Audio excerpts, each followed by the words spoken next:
Hi everyone, it's Michael. Welcome to my YouTube channel. I got a few emails this week asking me about time management strategies, so I thought this would be a great opportunity to do a short video on the topic. When we're awake, we only spend our waking hours doing three things: having thoughts, having conversations, and engaged in activities. You wouldn't think that time management would be that difficult since we're only doing three things, but it actually is, because we don't understand what time truly is. The first type of time we have to deal with is when we all know it's clock time. It's external. 60 seconds in a minute, 60 minutes in an hour, 24 hours in a day. No matter how hard we try, we cannot mess that up. The second type of time is our mind's perception of time. It's internal. It's what drives us, and that's the thing we trip over on a regular basis. More importantly, our mind's perception of time is completely unrelated to clock time. Here's an example. If I were a boss offering you 3 minutes of vacation every year,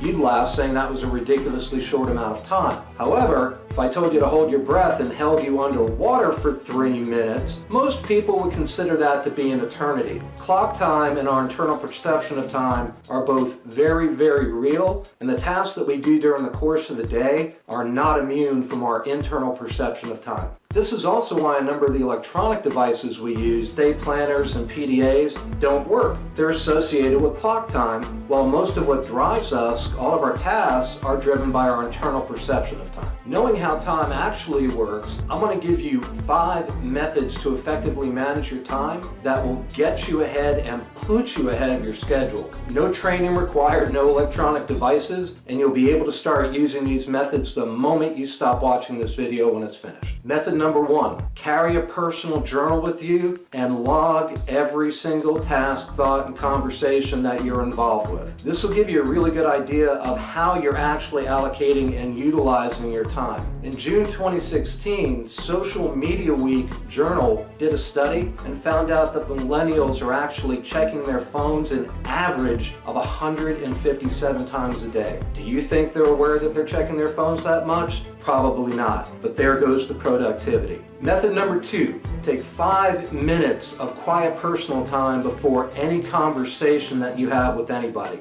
Make a list of what you hope to accomplish, what your goals are, what the outcomes are supposed to be. Then have your conversation for the allotted period of time. When you're finished, take another 5 minutes, write down what you accomplished, what your goals were, and then compare the two side by side. See where there's room for improvement. See where the lost time happened. See where the second phone call has to go to catch up what you missed on the first. If the two don't match up at all, decide whether or not you even need to bother wasting your time having a second conversation. Method number 3, batch all your activities together in related groups. Every activity that you're involved with requires different types of skills, thoughts, reasoning, and organization. It's easier for us to maintain patterns of reasoning and increase our efficiency when we work on groups of tasks that are actually related. This method of time management increasing efficiency works even when the tasks are unrelated. For example, if I'm given a mission to create 3 reports, 3 PowerPoint presentations,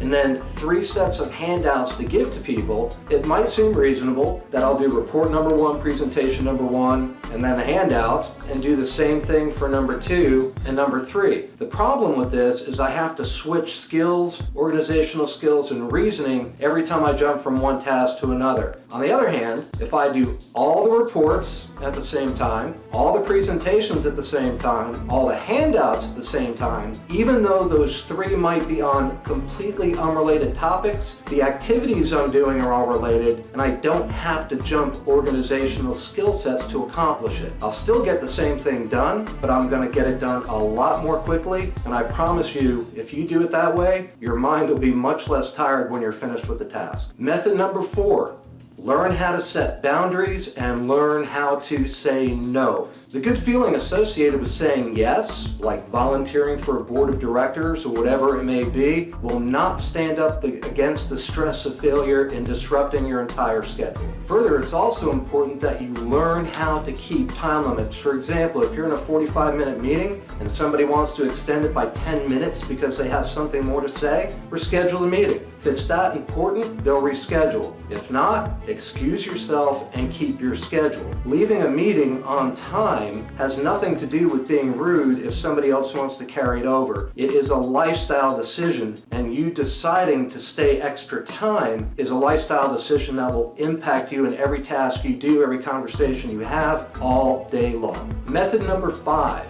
prioritize your tasks around your strongest peak periods of the day. Whatever your strongest peak periods are, pick the most challenging and demanding tasks and get them done then. If you know you have weak periods during the day where you're starting to slow down, assign the less important tasks. And you'll also be using those peak periods of the day when you are mentally and physically at your peak to execute those tasks and activities, conversations, and thoughts with the highest degree of efficiency possible. By the way, I'm probably going to get a comment on this. Multitasking, very bad idea. The only thing multitasking does is to confuse what the priority is, even though we think we have to do it, and it causes us to do non-essential things during our peak periods and the strongest periods, and it dilutes every single thing we do. Laser focus, most important, peak period. Everything else after that can be delegated, relegated, planned, and dealt with at a later time. Okay, so let's close this video out with a recap of these 5 easy methods that'll put you ahead of your schedule and keep you that way. Number 1, track and log your time in a personal journal for 1 week. Number 2,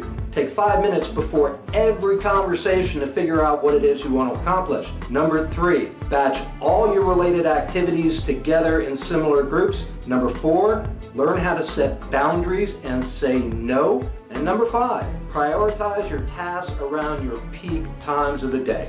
Thanks for taking the time to watch this video. Thank you very much for sending me these emails. I hope I was able to address some of your questions, give you a couple of tips that'll help you out. I'd ask if you liked the video, please go ahead and hit the big thumbs up under the screen, share it with your friends, and please most definitely subscribe to this new channel and show your support. Until next time, have an outstanding day and never stop trying to make a difference.